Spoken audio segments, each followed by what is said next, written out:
L'objet de l'exposition à l'œil de Baudelaire est tout simplement de se plonger dans le regard du poète Baudelaire, car on ignore bien souvent que Baudelaire, avant d'être l'homme du grand recueil que sont les fleurs du mal, a commencé comme journaliste, comme critique et essentiellement comme critique d'art. Baudelaire nous donne une vision très personnelle de l'art de son temps. Il va commenter beaucoup des artistes en vogue de la période, Delacroix en particulier. Delacroix restera son artiste absolu. Et aussi, il va essayer de soutenir des artistes beaucoup moins connus, comme George Catlin et ses tableaux d'Indiens. Cette exposition est conçue de façon à ce qu'on démarre dans cette première salle. Ce sont les phares de Baudelaire, puisque ce sont les premiers tableaux grâce auxquels ou à travers lesquels il va éprouver les critères de sa critique d'art.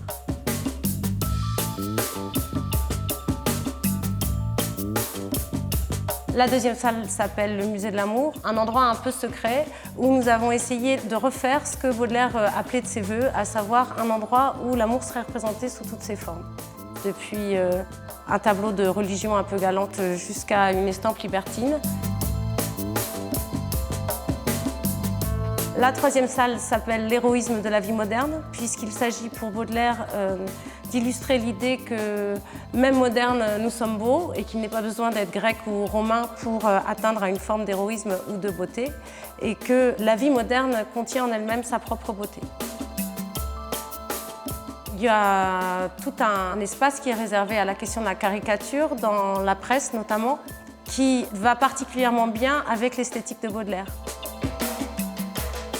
Et puis dans la dernière salle, qui s'appelle le Spleen de Paris, on sent la mort s'approcher et le doute aussi peut-être, puisque si son œuvre poétique trouve son aboutissement dans le poème en prose, sa critique d'art finalement passe par un certain nombre de malentendus, même s'il y a toujours des peintres comme Le Gros qui l'admirent.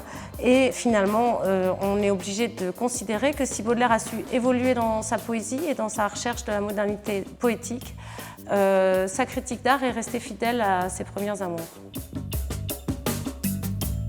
Parmi les œuvres importantes, il y a évidemment une œuvre que j'aime énormément, c'est Le Collectionneur de Daumier, parce qu'il représente bien cet univers de Baudelaire qui, sans être collectionneur lui-même, s'est entouré de tableaux et de gravures. C'est la première fois qu'on fait une exposition en se laissant guider par Baudelaire lui-même.